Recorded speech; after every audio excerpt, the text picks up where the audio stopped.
morning, my name is Liza Garcia. Hi, my name is Cristina Carles. My name is Vanessa Cardosa. My name is Kimberly Sanchez. And my name is Marina Graxiola. So our project is about emotions, expressing and experiencing emotion. Emotion is how an organism responds involving psychological arousal, expressive behavior, and conscious experience.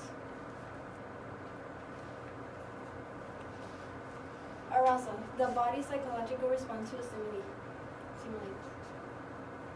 Behavior, the observable or measurable activity of an organism. Cognition, all mental activities involving thinking, knowing, remembering, and communicating.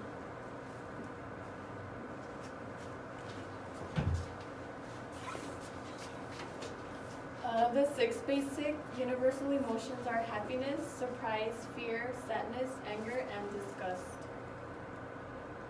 What is meant by universal? Universal means that all emotions are all shared by humans, therefore emotions are similar across all human cultures. We all share the same facial language for emotions, but it depends on the culture how they interpret the emotion.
The spillover effect refers to our response to one event spilling over into another event. It just means that you're rubbing off a mood.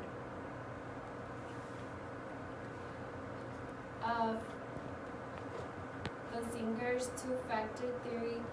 So what they did is they injected men with epinephrine, which triggers arousal. They let the participants into a room where another experimenter was either acting erotic, which is like happy, or irritated.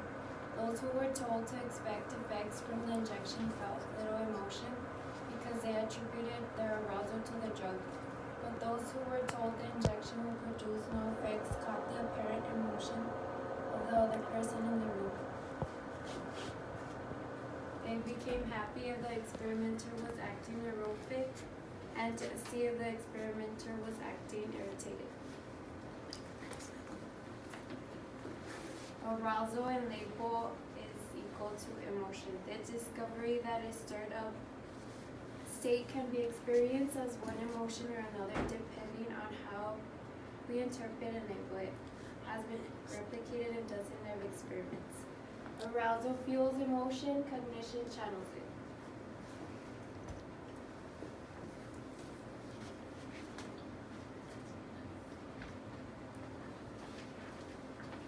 So nonverbal communications are any unspoken understandings and presuppositions and cultural and environmental conditions that may affect any encounter between people. Some examples would be gestures, facial expression, eye contact, shaking hands, patting the back, hugging, pushing, or other kinds of touch.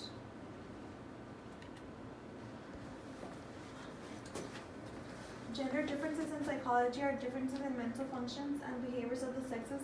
They affect matters as small as food dislike and as big as depression. They are found in the way men and women detect, process, and express emotion. Studies show men and women share emotional roles. It has been said that differences have been developed due to the roles placed on men and women. It is said that it is not known as sex differences because the word sex should be reserved for its actual meaning. It is influenced by size, biology, development, culture. Denying differences of sex has become unwelcome because nowadays people think it's not a reality. So one classic study on display rules, we had students in Japan and in the US being shown medical procedure films. And these were really disgusting films, arms being amputated, burn grafts, and so on. Now, as it turns out, they saw the films in one of two different conditions though, either alone or in the presence of an authority figure. Now, in the US, it didn't matter whether the students saw the film alone or in the presence of an authority figure. The students showed real signs of disgust in either condition. But in Japan, it was only when they saw the film alone did the students show the disgust face. Because in Japan, there's a rule, a cultural norm, that prohibits disgust expressions in the presence of an authority figure. So instead of that, they masked that disgust with a smile. Interestingly, these smiles were not genuine smiles because they didn't involve the eyes. So this is a good example of how culture influences and dictates when it's okay to express which emotion. So what about gender and emotion? Of course, the stereotype is that women are more emotional than men. The question is there any evidence for this stereotype? Well, yes and no. So, as it turns out, men and women express emotion very similarly, although women do in fact smile a little bit more. But women do seem to have an advantage in two areas. First, when talking about emotion, they're more precise than men. Men seem to be a little bit more vague. And secondly, women are better at reading emotion on people's faces and hearing it in their voices.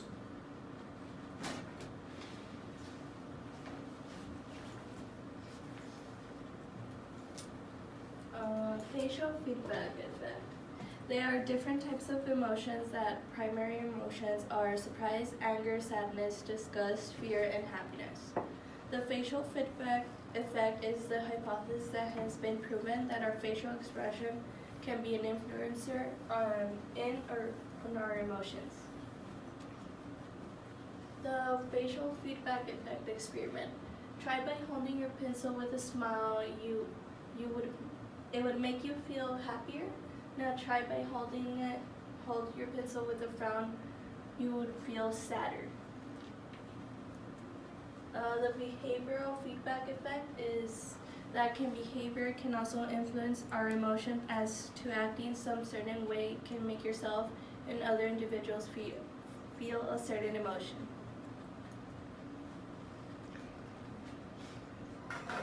Babies this young are extremely responsive to the emotions and the reactivity and the social interaction that they get from the world around them. This is something that we started studying 30, 40 years ago when people didn't think that infants could engage in social interaction.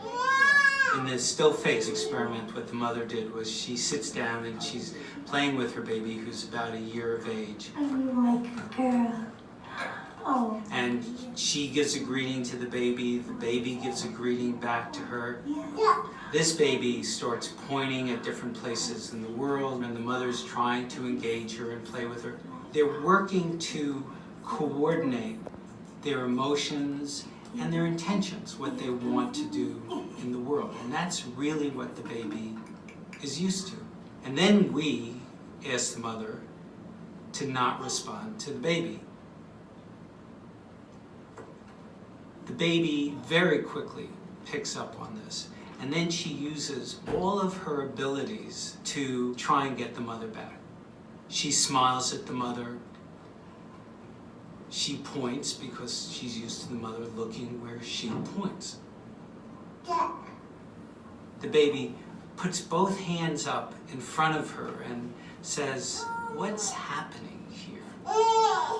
She makes that screechy sound at the mother, like, come on, why aren't we doing this?